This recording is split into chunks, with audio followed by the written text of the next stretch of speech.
I never know how to start these, so we're just gonna play the intro and pretend I said something really smart.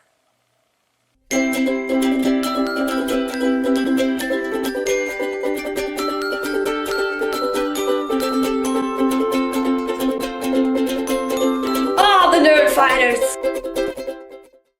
So this week is themed beliefs, and that's kind of a big topic, so then it ended up getting narrowed down to more specifically beliefs around YouTube, and I know that Nathan started off by saying that more or less people who are participating in YouTube right now are the ones who are getting a say in how the industry will define itself, and then Andrew then rebutted that, saying that what really gives people a say is not the online video itself, but rather the smallness of it, the close-knitness of the media, because just so few people were on it. And this actually kind of worked out really well, because I started off really thinking that YouTube really was the way forward, and that the way you build a community is through social media like that, because it gives creators an opportunity to work directly with their fans. But over time I've kind of started to change my mind a little bit on the subject. I now tend to side more with Andrew in saying that it's more the size of the community, and smaller communities make for intimate interactions, not necessarily the way in which they interact. So also what I'm going to talk about today is how your beliefs change over time. I'm actually going to use Nerdfighteria as an example for this, because I always had the impression that it was a really tight-knit, close community that was smaller and more personal, and people could talk to each other deeply about interesting things.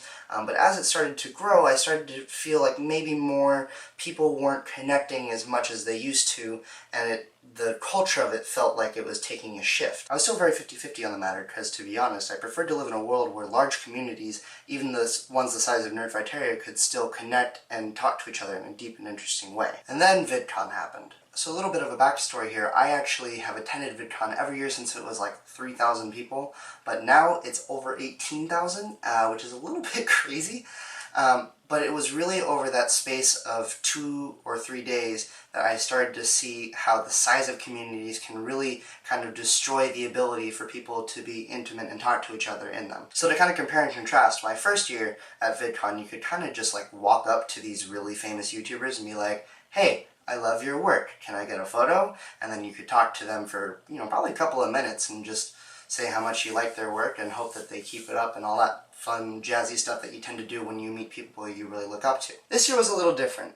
There was about 18,000 people at the convention center, and what would happen is there would be one, really famous YouTuber in the middle, usually a British boy, and then around them would be a circle of probably 10 or 15 people deep of just generally these 12-year-old girls just going crazy like, I need my photo, I need a selfie, let me lick your hair. And it was through those groups of crazy teenage girls that I really started to realize that there are two things that really contribute to a good YouTube culture of people who are connecting and talking to each other on a deep level. So the first one is the actual culture of the community itself. And what I mean by that is, do the creators try to facilitate interactions between their fans, or is it all about them all the time? On the one hand, you have people like John and Hank who are really big on building communities and making spaces where people can talk to each other in a deep and interesting way.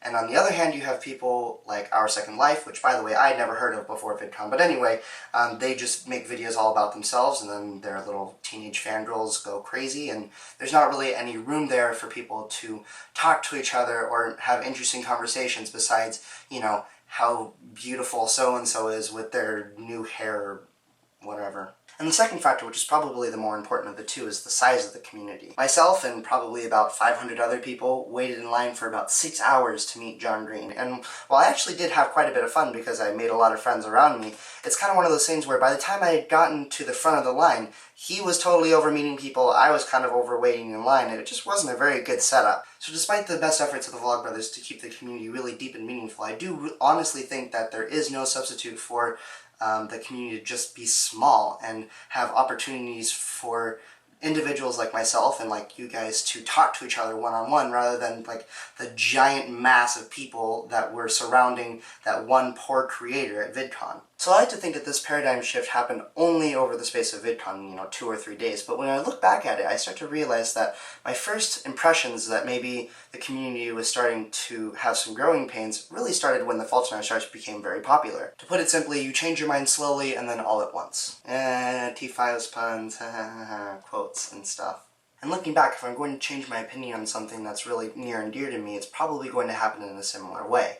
Anyway, that's all I really have to say on the matter. I hope it sparks some sort of interesting conversation about the nature of changing your mind and all that fun stuff, but Josh, I will see you on Monday.